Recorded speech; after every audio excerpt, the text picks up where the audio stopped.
Hey everyone, and welcome to AMC Movie Talk for movie fans. I'm Chris Lee Kennedy, and this is the show we bring you the day's biggest movie news, and of course we give you insight into what it all means. Joining me, as always, is AMC Movie News Senior Editor, Mr. John Campia. Greetings and salutations, everybody. Good morning, Chris Lee. How are you doing? Good morning, John. Doing well. Excellent. We also have joining us the man, the myth, the legend with the amazing Sasquatch shirt, Mr. John Schnepp. What's going on? Good to be here. Glad to have you. All right. As many of you know, the next Avengers film, Avengers Age of Ultron, opens in AMC theaters everywhere on May 1st, 2015. Recently, Avengers director Joss Whedon was asked about his general lack of fear in killing off key characters in his films and TV shows, and if we could see any major Avengers players die off in the upcoming film. Whedon responded with the following. Maybe, but I'd have to have a really good reason, a really great sequence for Marvel executives to go, we'll cut off a potential franchise. That's fine. They know, as any good studio does, that without some stakes, some real danger, how involved can we get? John, do you think we'll see any key characters die off in the next Avengers film? And if so, who do you think it will be? Yeah, I do. I do. And first of all, let me mention something about what Joss Whedon said. The reason I love it when movies or TV shows will kill off a character suddenly, like it broke my heart. Like I'm a big fan of Sons of Anarchy, right? And last season, Opie. they killed off my favorite character in the show. They killed off Hope. So, spoiler alert. Anyway, and it broke my heart. But one of the great things about that is that, you know, when the characters on screen are in trouble, they might die. Mm-hmm. You never really know what will happen. And one of the things I've always liked about Joss Whedon is you go back, like whether you watch Serenity or Buffy, like kill characters. Mm-hmm. But that, he's right. It makes us more immersed in it because we know the danger to the characters are real. When we're watching a James Bond film and he looks like he could die, we know James Bond is not going to die. But when you're watching things like this now, so I do believe that an Avenger is going to die. Now, I've already said I think they're going to kill off Loki. And I hate the notion of that, and I hate even saying that. But I do think it's what they're going to do. Hopefully I'm wrong. Big fingers crossed that I'm wrong. But I do think they might kill off one of the characters. And if I had to guess who they were going to kill off, I would go ahead and guess Hawkeye. I would guess that they may kill off Hawkeye for a couple of reasons. One, in front of the camera, he's one of the non-superpowered Avengers. So the stakes are a little bit lower. I'm not talking about the comic book world. I'm just talking about the movie now. Okay, I'm not talking about the comic book world. The Hawkeye character in the movie universe isn't as caught on with the fans as, say, Black Widow is, or Iron Man is, or Captain America is. So I think that makes him a prime candidate. Plus, Jeremy Renner is also one of the busiest actors out of any of the Avengers cast. All those things put together is why I think I won't be surprised. Instead of saying I think it's going to happen, let me say I won't be surprised if they kill somebody off, and I really won't be surprised if that someone is Hawkeye. But I'm not predicting it. I'm just saying I won't be surprised. Schnepp, how do you see it? Well, when the Marvel executives will cut off a potential franchise, that's fine. If they were going to cut one off, maybe it would be the one that's costing them $100 million per episode, Tony Stark. I think they're going to kill Iron Man in episode 2, and that would be my guess. If they were going to kill anyone, it would be Tony Stark. I don't like after they killed Coulson and now he's back in an Avengers Shield series. I'm not really too concerned with them killing anybody because they could just pop up in the next episode. I'm an android or whatever, you know. This is level 6. You've just reached level 7. I'm not dead. You know, that kind of thing. So I think if they were going to kill anyone and Joss Whedon was going to kill any of the main characters, it would be Iron Man.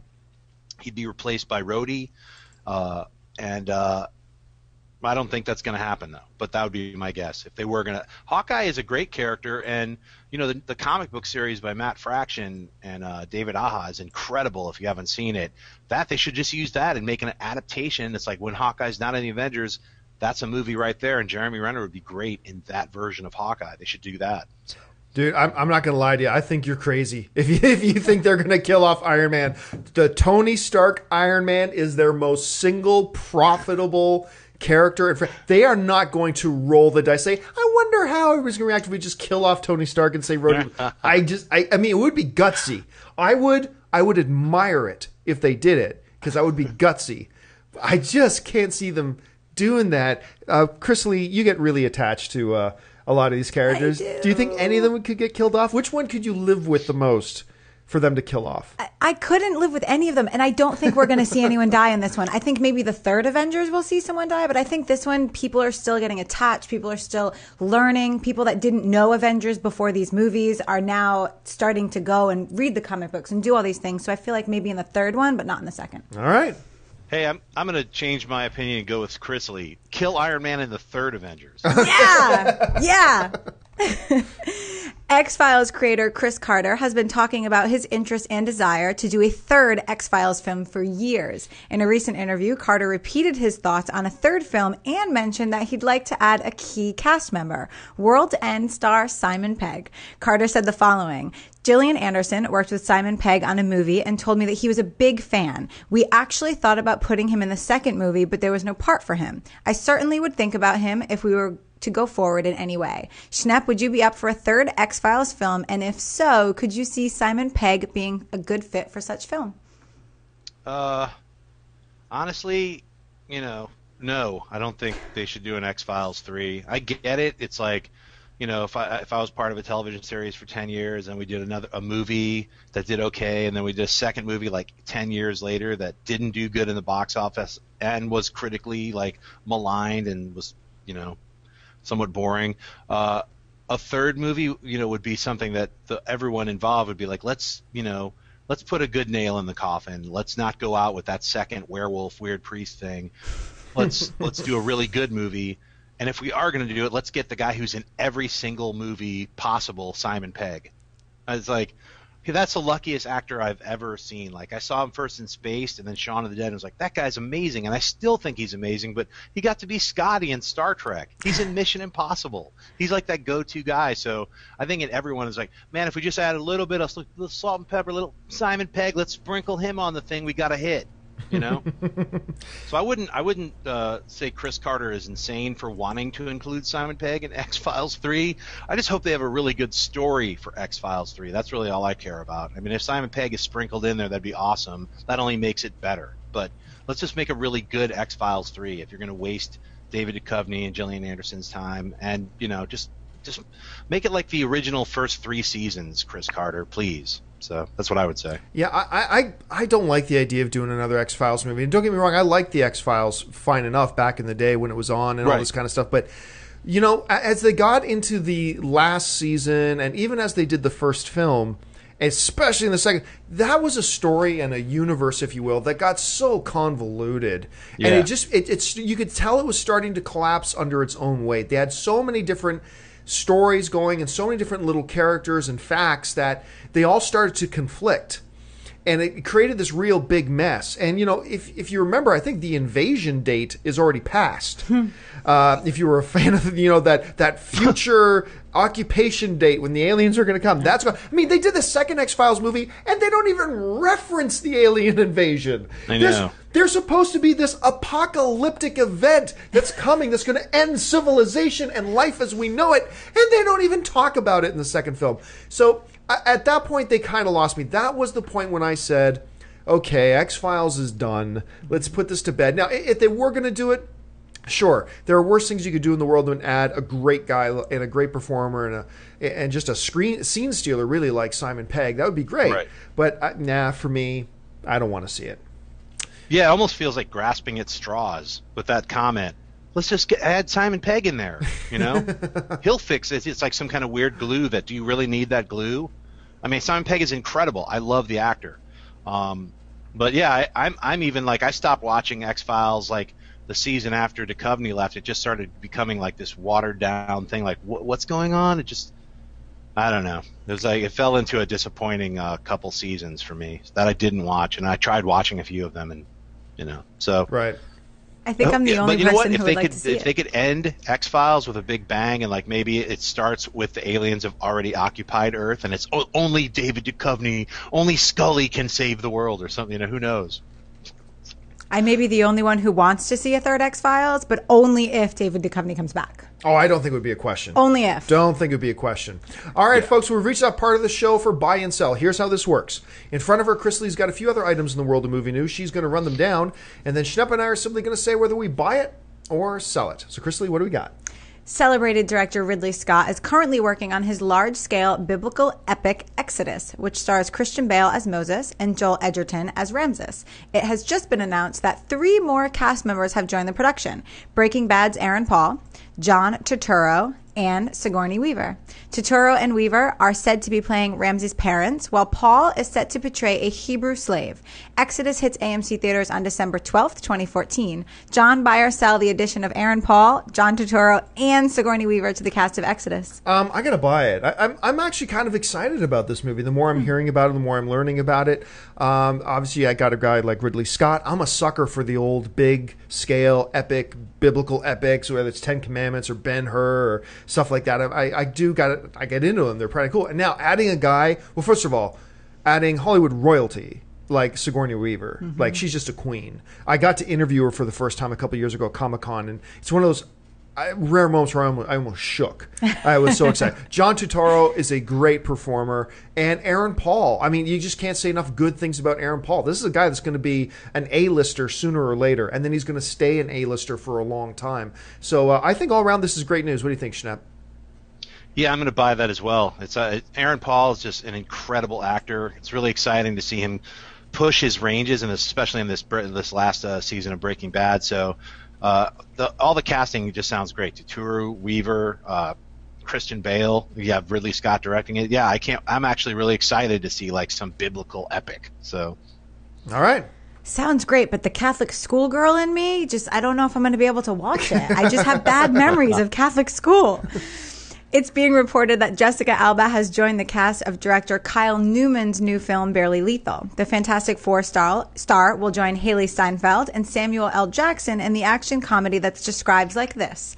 Barely Lethal follows a 16-year-old international assassin, played by Steinfeld, yearning for normal adolescence who fakes her own death and enrolls in a suburban high school. When her former employee, played by Jackson, comes calling, it becomes more extracurriculars than any teenager can handle. Schnapp, buy or sell the sounds of Barely Lethal? I am going to sell this. I think it sounds like, look, we got Teen Wolf, only instead of it's a him, it's a her, and instead of turning into a wolf, she's an assassin. So it just sounds like a goofy high school, not for me type movie. And Sam Jackson's awesome. He's going to come in. Maybe he's like, oh, I see we've got a gym class today. Like, some weird. It just sounds really corny to me, and it's just barely legal, barely lethal. It sounds like a really bad pitch that somebody's like, yeah, we could just make this, and someone's going to make it, and then it's going to come out, and I think people aren't going to go see it because it's stupid. So. I'm going to buy this. Hesitantly buy it. I actually think the pitch sounds actually kind of intriguing, but I'm going to admit to you right now, the big selling point for me on this is Haley Steinfeld. She's the big selling point to me. I mean, I've become extremely enamored, actually, with this young little actress ever since we saw her in True Grit. She's wonderful. She's fantastic. I'm not all that stoked about the addition of Jessica Alba. Yeah. But, you know what Samuel Jackson's going to bring to the table when you add him to a role. Right. And I think an element like that works in a premise like this. It's all going to hinge on Haley Steinfeld. I mean, she really brings something special. The movie's going to work. If she doesn't, it's not going to work. I think it's pretty much that simple. Right. I agree. If they played it dead straight serious, it would be incredible. But I don't think they're going to. It feels like it's going to be goofy to me. So that's why I'm selling it. But all right. If they do, it's hard to tell. Like, that's just my gut instinct. I don't know why when I hear it, all I think of is Buffy the Vampire Slayer, the movie, and how it was campy and funny and silly. Right. And I think that's kind of what this would be. It might be, and it might work. Hope so. Vin Diesel has his new film Riddick opening in AMC theaters everywhere on September 6th, but it seems like most people are interested in his future with Marvel. In a recent interview, Diesel confirmed that he is in negotiations to both voice and do the motion capture for the Guardians of the Galaxy character Groot. But then he also revealed that his talks with Marvel include playing another Marvel character in his own movie to launch sometime in 2016 or 2017, but gave no hints as to who the character might be. John, buy or sell Diesel's comments? I buy him. Actually, this makes a lot of sense. He said two very key things here. Let's start with the least important one. But one of the key things he mentioned was, or that we learned from the story, is that while it looks, it's pretty much assumed that Diesel is going to do Groot, he isn't actually signed yet. Right. That's still now. It'll probably work out, and they'll get this all straightened out. But as of right now, it's not yet official. The really interesting thing to me in this story is, and makes a lot of sense, is them talking about they're aiming for him to play another Marvel character. Because, when they brought up the thing with Groot, we've known for a long time that Diesel's been talking to Marvel about doing a Marvel film. And when Groot came out, to me it made no sense. Why, when you're just getting the voice, and really it's not even going to be his voice, it's going to be an altered, performed kind of, I am Groot, kind of thing. And really, Groot, that is all Groot should say. I'm going to stand on that. Groot should only say, I am Groot. And I started wondering, well, what's the point then of getting a big name like Vin Diesel and just throwing it? I could do Groot, for heaven's sakes. I could do Groot. So why waste a guy like Vin Diesel on that? Because it's a part of larger discussions, getting him into Guardians of the Galaxy, do voice motion capture just to get him into the Marvel Universe, and then have him do a new standalone Marvel film in 2016, 2017. Now this makes sense to a very small mind like mine. Now it makes sense. This sounds good. And I think this still means, and I could be wrong about this, I'm not really sold on this, this probably still means that we're going to have a Vin Diesel's Vision in the near future. Schnepp, how do you look at this? Could he still be Vision? You see him doing something else? What do you think? I'm going to buy it, but I don't think he's going to be Vision. I think he's going to be Luke Cage Power Man. Really? I think he's going to be Power Man, and they're going to cast Iron Fist and do Power Man and Iron Fist. I think it's going to be, that's what my sole guess is, that's it. And if they do that, I'm all in. That would be incredible. A crazy martial arts action film. They just have to get an incredible guy to play Iron Fist, and I'm there. Him being Groot, I think it's literally like, you're right, it could have been anyone. Louis C.K. as Groot. It's like they're going to just change his voice, but I don't think they're going to have to pitch shift Vin Diesel's voice.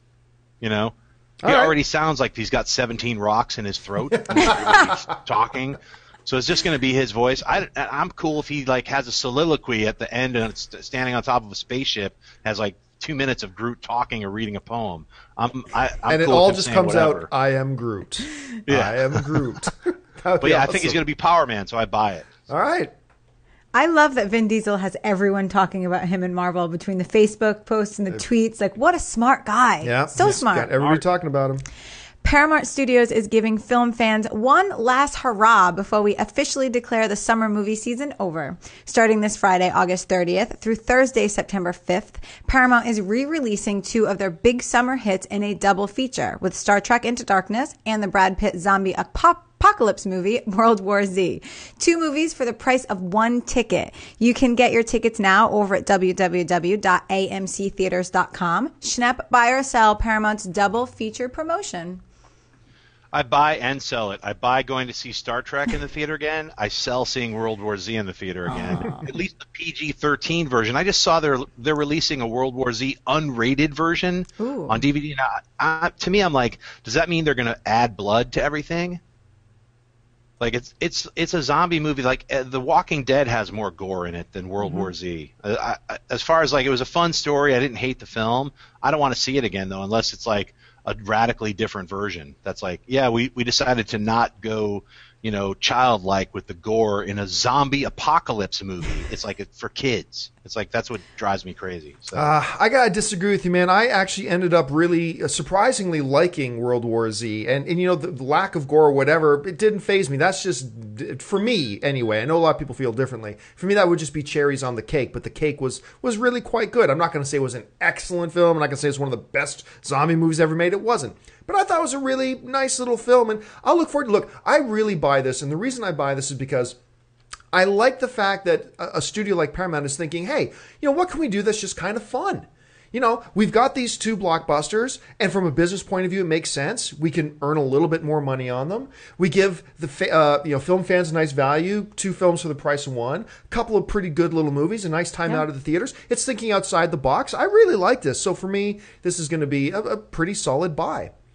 All right, folks, well, we've reached that part of the show for Mailbag. If you've got a topic or a question that you'd like us to address on the show, you can email us anytime at amcmovietalk@gmail.com. Now, we get an awful lot of questions. So we also have a weekend show, just so you know, called Mailbag, where all we do is take mailbag questions. So right now, Chris Lee's got a couple of questions put out in front of her. So Chris Lee, what do we got? Stefan Walbeck writes, greetings and salutations, everybody. Love the show.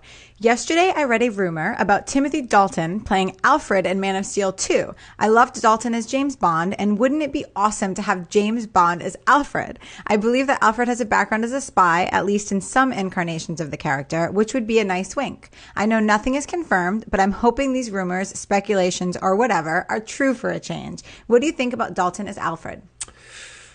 I love it. I love it. Now let's say this is true. It's not happening. It's bull. The report is complete bull. But maybe it'll give somebody an idea. Maybe the bull crap story out there will give somebody an idea. But let's play speculation. Let's play fun. Okay. Let's say Dalton brought on as Alfred. Love it. And the reason I love it so much is I've become. There was a period of time where I was becoming really fascinated with the character of Alfred. Now he's been portrayed in different ways.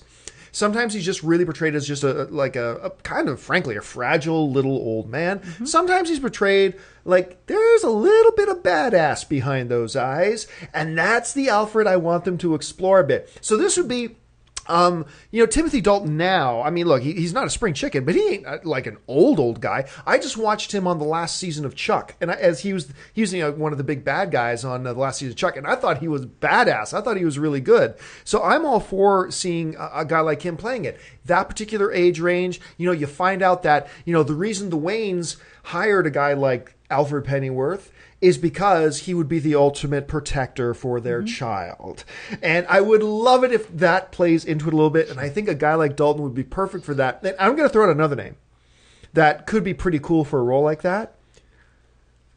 Jeff Bridges. Ooh. I know that's really super outside the box, but imagine a guy like Jeff Bridges playing Alfred. There's something so weird about that that I find it delicious on my tongue. Anyway, weird is a good word. Steph, what do you think? For some weird reason, when you said Jeff Bridges for Flash, I thought you said Jeff Goldblum, and I was like, Jeff Goldblum is Alfred? Be like, okay, but Bruce, come on, Bruce, jump for me, jump. Think about it, think about it, Bruce. That's what I swear to God. I was like, has Campia lost his mind? Jeff Goldblum is Alfred? Oh wait, Jeff Bridges. All right. I'm going to totally write to every studio rep I know and see if I can make that happen. No, it's terrible. You know what? As long as Cosmic Book News didn't make this rumor about Timothy Dalton, I'm sick of hearing that Bryan Cranston confirmed as Lex Luthor because we read it on a comic book news site from a week ago. Isn't that crazy? Oh, sorry. Trust me, dude. We went in. We to address that. The funny thing about that rumor is that Cranston's been rumored about that role for a long time. And I believe he is one of the guys. I think we've known for a long time he's one of the guys being considered for it. Sure. It's possible, and I said this on the show the other day. It's possible that we could end up with a Bryan Cranston as Lex Luthor, but I guarantee you if we do, it has nothing to do with that report, whatsoever. That's somebody saying, hey, there's 4 possible guys to play this. We're going to say one of them was confirmed and run with it, and we got 25% chance of nailing it. But anyway, what do you think about Alfred? If not like a Timothy Dalton, what type of an Alfred would you like to see?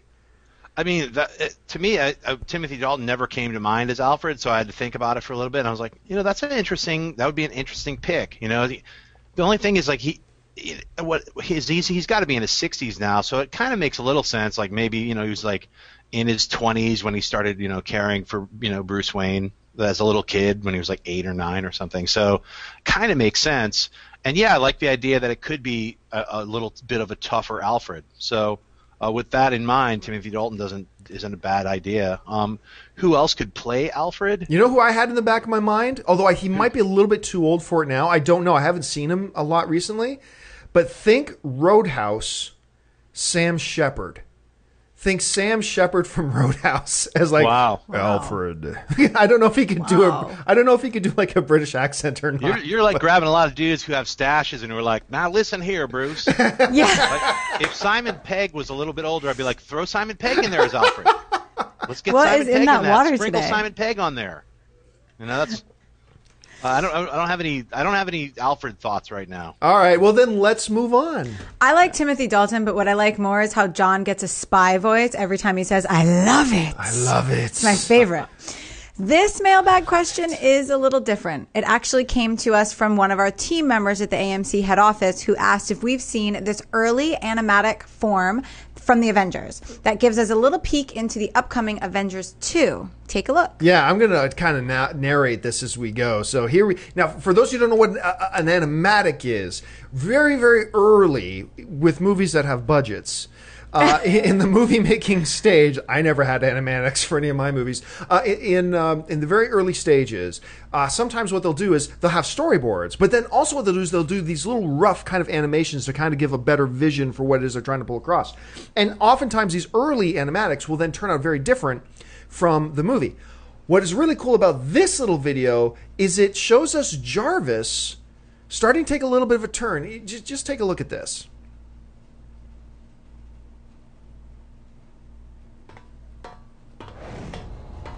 So he's walking down some kind of hall, and you can read what he's saying. So it's Tony talking to Jarvis, and Jarvis starts saying some crazy stuff. "Sir, it's inadvisable for you to regroup with the others right now." "Why is that?" "Because you're better than they are." "I'm sexier and more talented, but that's not quite the same." Then Jarvis says, "You built all of this. You built this beautiful tower, and now they want to drag you down to their level." So anyway, this conversation goes on a little bit longer, and the really interesting thing here is that that just little glimpse, and here's what I find fascinating about that animatic that we see now, is that we see Jarvis has another side to him, perhaps. Or maybe he was corrupted a bit, maybe by Loki, or maybe by something else, or maybe it's the damage that was done to the house when it was destroyed by the faux Mandarin. There's a lot of different possibilities here, but this is the fascinating thing to me, and this is what wows me. What this shows me, because look, we've all been speculating that Ultron in Age of Ultron, we know he wasn't created by Ant-Man, we know he was probably created by Tony Stark, and that probably Ultron's going to be a perverted, twisted, kind of bad evolution of Jarvis. What this animatic tells me from the first Avengers movie is that Joss Whedon was thinking of this the whole time. Yeah.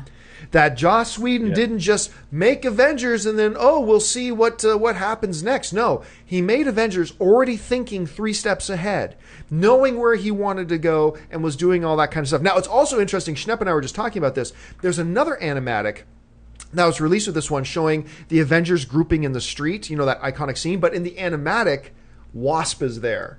So that was kind of cool, and we've already known that Wasp was in the earlier drafts of the script. But so this tells me Whedon's been thinking about this. This wasn't a snap decision. They've known they were going to go this direction for a very long time, and I think it's pretty damn cool. Schnepp, you took a look at the animatic. What did you think? Yeah, and especially directing animation, man, they spent so much time and money making these animatics just to change them completely. I mean, it's like that's a really thorough animatic, because in animation, that's what we do is animatics before we ever do one drop of animation. You have to thoroughly, make all your scenes and backgrounds. This was like a very, very intense. All of the animatics that released this week, that from the Avengers, from Iron Man 3, they're all really intense and really well done. So, and completely different from what you actually saw in the final product, like the opening of the Avengers with Iron Man chasing after Loki inside a subway station. I don't know if you guys saw that. It's fantastic. So it's like I don't know. I mean, with this, it definitely proves that Ultron is going to be Jarvis. I think it's without a shadow of a doubt. And that was a very early little inkling into, hey, Jarvis seems to have a kind of a tweaked out perspective on the way Tony Stark interacts with the world. So it's very kind of ominous, and then Loki shows up, which is even more of a foreboding type of a little hint. It's like, who are you talking to? Your little evil friend, So yeah, I think it's great. So yeah. All right, folks. Well, that will do it for us today. We've run all out of topics. Thank you so much for joining us. Listen, before you do anything else, and while I've got you, if you haven't done so already, take a second and click on that subscribe button. Become a subscriber to our AMC Movie News YouTube channel. It'll keep you up to date on everything going on in the world of movie news. And, of course, our daily AMC Movie Talk show, like this one, and our weekend AMC Mailbag show. Make sure you follow us on Facebook, follow us on Twitter. If you'd like an audio-only version of this episode, look in the description of this video, and you'll find links to our iTunes and our Stitcher Radio. And listen, folks, there are a lot of great movies playing in AMC theaters right now. Head on over to www.amctheaters.com for all of your theater, showtime, and movie ticket information. I want to thank, as always, our very lovely host, Miss Chris Lee Kennedy. Chris Lee, where can people find you online? You guys can find me on Twitter and Instagram at Chris Lee.